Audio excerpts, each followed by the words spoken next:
Hey everybody, how's it going? My name is Jimmy. I'm here with Curveball from Parfums Vintage. Now, those of you who may know me already know that I love Parfums Vintage. Even though I'm not a fan of most of their stuff, I like a lot of their stuff, but a lot of their stronger, more masculine scents, I don't really buy those. They don't really suit me all that much at this moment, even though I have tried quite a few of them. I have reviewed a few of them, but maybe those reviews wouldn't mean much coming from someone who does not wear the stronger masculine leather types of scents at this time. I like them, I just don't buy them right now. Curveball is inspired by Liz Claiborne's Curve. You might have remembered that interesting bottle that has many iterations over the years, but Curve, I remember from my youth around high school, was very popular, and my best friend used to wear it a lot then. I'm not sure if he wears it anymore, but I'm sure even he will tell you that the fragrance has changed. Some people may say it's weaker, it's got different reformulations. Yes, while that is true, there are a lot of snobs out there that say it's just not as good as it used to be. Well, Parfums Vintage has changed that. If you are into Curve, the good old heyday of Curve, well, they have taken Curve, used very high quality ingredients, I assure you, and made it into EDP concentration, eau de parfum concentration. So that means it lasts longer. It's more smoother and punchier and stays on your skin longer with you, so you end up using less. It's just got higher quality ingredients all the way around. That I know for sure based on the other fragrances that I have bought and vetted from Parfums Vintage. Now the fragrance appearance is very classy. It matches all the other fragrances, which is why I have to label it on the side here so I know which one I'm spraying. I also label the top of the fragrance because I'm usually looking down at them like so. Let's get into the smell of Curveball, I should say. We have some pineapple.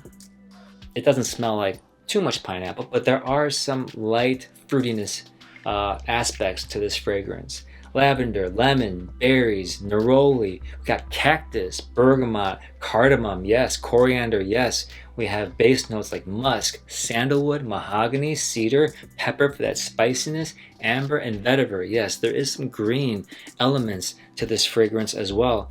And I think that's fantastic because while I love summertime fragrances, aquatic fragrances, you gotta have one that's kind of green as well. And I only have a few of them because vetiver is, is a hard note to hit for me personally. So why do I like this? Yes, it's high quality. The value is there. It's still expensive. It's 80 bucks for a 100 ml bottle, but their prices are even higher than that for a 100 ml bottle. So why don't they offer a 50 ml?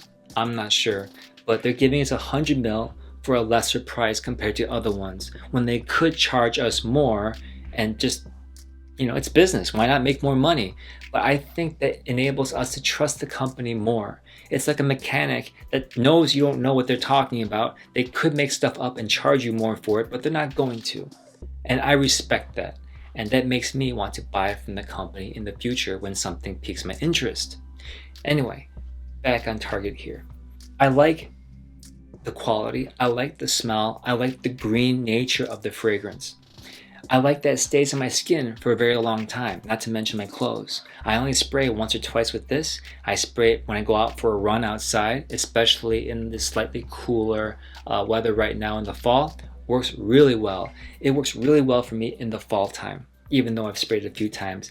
It's also got some other elements that will appeal to me specifically rather than some of you that are younger that are watching this.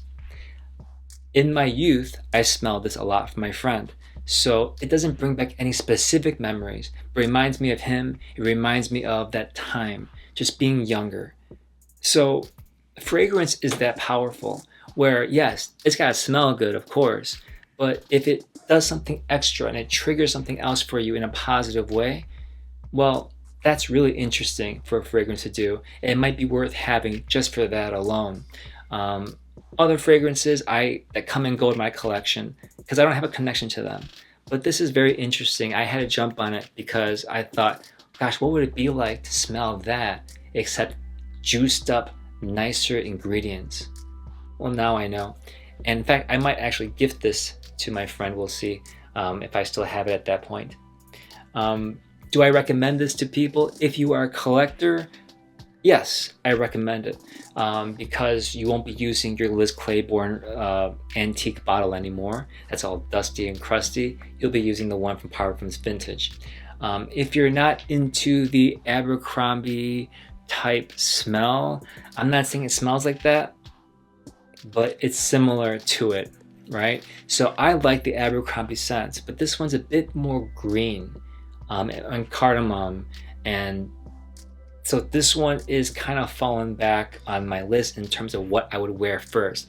I will wear Classic by Abercrombie & Fitch. I would wear the other inspirations that I have that are a bit more mass appealing than this one. Don't get me wrong, Curve is very mass appealing, but it has that green cardamom edge to it that may not be my thing.